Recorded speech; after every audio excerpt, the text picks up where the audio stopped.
આજે આપણે સિતારા યાસીન જે પોપ્યુલર યુટ્યુબર છે એની મોમની ફેવરિટ દાળ બનાવ તે બનાવવા માટે આપણે મસૂરની દાળ અને પીળી જે મોતરા વગરની મગની મોગર દાળ આવે છે તે લેશું। તે બંને સરખા પ્રમાણમાં લેવાની છે। બંને થઈ અહીંયા 250 ગ્રામ મેં લીધી છે। પાણીને 2 થી 3 કલાક આપણે પાણીની અંદર પલાળી દેવાની છે। પછી 2-3 કલાક પછી પાણી બોઇલ કરી એની અંદર આપણે આ દાળ એડ કરવાની છે।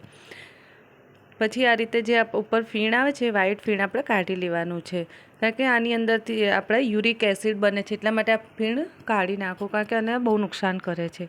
અને આપણે દાળ બાફશું ત્યારે ઉભરો પણ નહીં આવે। આ રીતે આપણે કાઢી નાખશું તો હેલ્થ વાઇઝ બી સારી નથી અને ઉભરા પણ નહીં આવે, એટલે આ બધું ફીણ કાઢી નાખવું। હવે બધું ફીણ આપણે કાઢી નાખ્યું છે। હવે એની અંદર આપણે બધા મસાલા એડ કરશું। આ દાળ ખાવામાં બહુ ટેસ્ટી અને બહુ જ ઓછા ઇન્ગ્રીડિયન્ટ્સમાં અને જલ્દી બની જાય છે અને હેલ્ધી પણ છે, કારણ કે મોગર દાળ પણ હેલ્ધી છે અને મસૂરની દાળ પણ હેલ્ધી છે। હવે આપણે 6 થી 7 જે પ્રમાણે આપણને તીખાશ ભાવતી એ રીતે આપણે મરચાં એડ કરવાના છે। 1 કપ મીડિયમ સાઇઝની ડુંગળી એડ કરી છે અને 1 ચમચી આપણે લાલ મરચું પાવડર, જો આપણે તીખાશ વધારે ખાતા હોય તો લાલ મરચું પાવડર વધારે એડ કરવાનું। લીલા મરચાં પણ વધારવું છે, આપણા સ્વાદ મુજબ કરી શકે છે। મીઠું સ્વાદ મુજબ એડ કરવાનું છે। હવે આ રીતે ઉભરો આવી ગયો છે। આપણે થોડું તેલ એડ કરી અને 3 સીટી બોલાવી લેશું। તેલ એટલા માટે એડ કરવાનું છે કે ઉભરો ના આવે। હવે આપણે 3 સીટી બોલાવી લઈશું। આ દાળ બહુ ઝડપી બની જાય છે અને બને છે એકદમ સ્વાદિષ્ટ। 3 સીટીમાં સરસ। આપણે જેટલી વધારે પલાળશું એટલી જલ્દી બફાઈ જાય છે। જો બહુ વાર પલળેલી નહીં હોય તો બાફતા થોડી વાર લાગશે, અને બીજી દાળ કરતાં આ દાળ જલ્દી બફાઈ જાય છે। ચણાની દાળ ને એ દાળ બને બફાવવામાં થોડી વાર લાગે છે। તો સરસ મજાની આપણી દાળ બાફી ગઈ છે। હવે આપણે એની અંદર થોડુંક પાણી નાખી થોડી પતલી કરી લેવાની।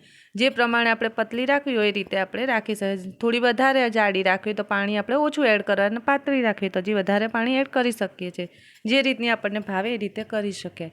હવે 8 થી 9ની લસણની કળી લઈને આપણે આ રીતે ખલદસ્તામાં પીસી લેશું। આપણે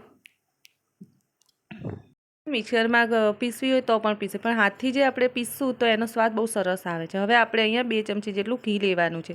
આપણે ઘીના બદલે આપણે ઓઇલ પણ યુઝ કરી શકીએ છીએ। જો આપણે ઘીમાં ના ખાવું હોય તો તેલ નાખીને આ રીતે આપણે લસણને સાંતળી લેવાનું છે, પણ ઘીનો જે સ્વાદ છે એનાથી બહુ મસ્ત આવશે। જે ઓથેન્ટિક રીતથી જે બને છે એ ઘીમાં જ બને છે, પણ જો જેને ઘી પસંદ ના હોય એ તેલની અંદર પણ બનાવી શકે છે। હવે આપણે લસણ જે આપણે પીસી લીધું છે આની અંદર એડ કરી દઈશું। ઘી થોડું ગરમ થાય અને લસણને આપણે એકદમ લાઇટ બ્રાઉન થાય ત્યાં સુધી પીસવાનું છે। આ રીતે સાંતળી લેવાનું છે। જો એ એકદમ લાઇટ બ્રાઉન થશે એવું સાંતળેલું હશે તો જ એ દાળનો ટેસ્ટ આવશે। જો બરાબર સાંતળેલું નહીં હોય, થોડી કચાશ હશે અને આ રીતનો થોડો લાઇટ બ્રાઉન કલર નહીં થયો તો દાળ સ્વાદમાં એટલી સારી નહીં લાગે, એટલે આ વાતનું ખાસ ધ્યાન રાખજો। તો હવે આપણું લસણ સરસ મજાનું સંતળાઈ ગયું છે। હવે આ તડકો આપણે દાળની અંદર એડ કરી લેવાનો છે। જોયું તમે કેટલું ઝડપથી અને એકદમ ટેસ્ટી દાળ બની જાય છે। આપણે ચોખા સાથે પણ ખાઈ શકીએ અને રોટલી સાથે પણ બહુ સરસ લાગે છે। હવે આપણે ઉપરથી કોથમીર એડ કરી લેશું। આની અંદર કોઈ જ વધારાના મસાલા એડ કરવાના નથી, બસ ઓછા મસાલામાં એકદમ ટેસ્ટી દાળ બને છે। હવે આપણે એને સર્વ કરી લેશું। આ રીતે દાળ અને ચાવલ સાથે આપણે સર્વ કરી શકું તો તૈયાર છે એકદમ સરસ મજાની ટેસ્ટી દાળ।